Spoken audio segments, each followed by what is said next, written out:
Today we're going to be creating fall landscapes. Now you can choose to add fall or autumn subject matter, things like pumpkins, leaves, acorns, squirrels, apples, anything that is fall. And if you choose, you can decide to make yours look a little bit spooky if you want. So instead of pumpkins, you could do something more like jack-o'-lanterns. If you think spiders are a little spooky, you can add spiders. Scarecrows are something that we see in a cornfield and people might think are a little spooky. So again, if you want it to be just more of a fall or farm landscape, you can. If you want it to be a little bit more spooky, today you can. As long as whatever you are adding is something that is real. We can't add anything into our picture that is not real. Now, next class, I will give you some hole punches that you can use. Now next class I'll give you some hole punches that we can use to glue on and to create eyes if you wish. So let me go ahead and show you how we're going to get started.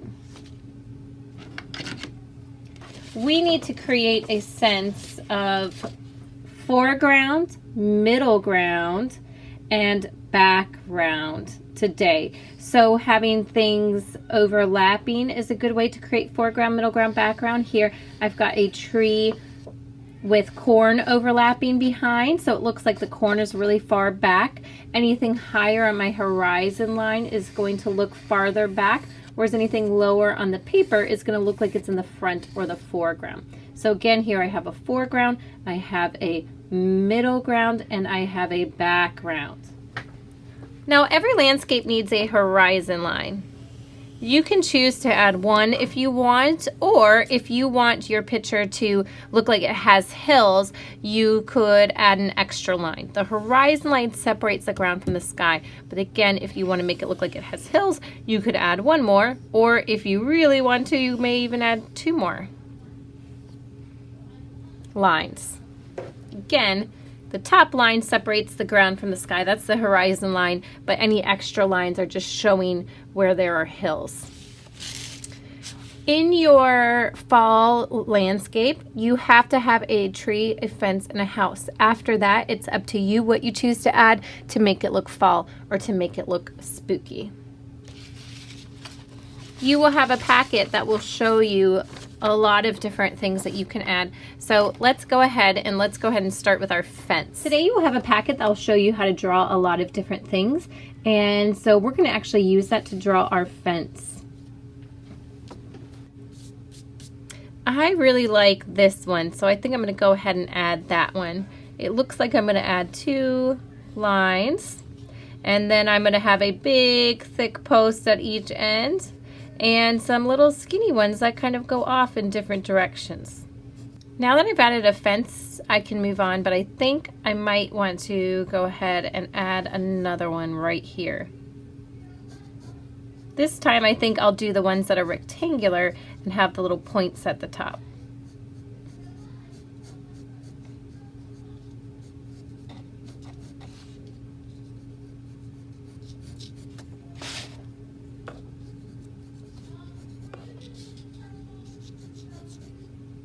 So now I have to add a tree somewhere into my picture. So I have a bunch of tree examples here. However, I will go ahead and show you. So now we're going to add a tree. I will show you how to draw a specific type of tree. However, you can use any of the ones here if you prefer to do that instead.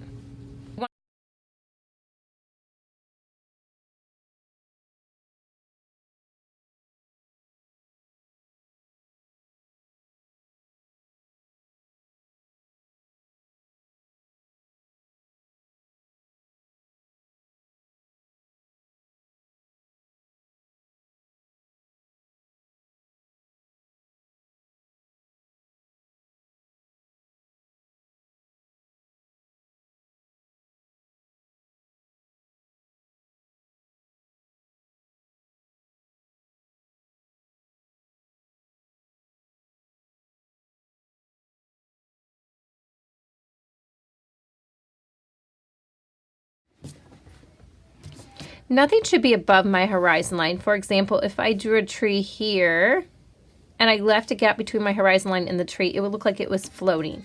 So everything should be on the horizon line or below, unless it's something that flies, like a bat or something like that. Now I'm going to go ahead and I'm going to add a house. Everyone in their picture should have a horizon line, a fence, a tree, and a house. Everyone in their picture should have a horizon line, a fence, a tree, and a house.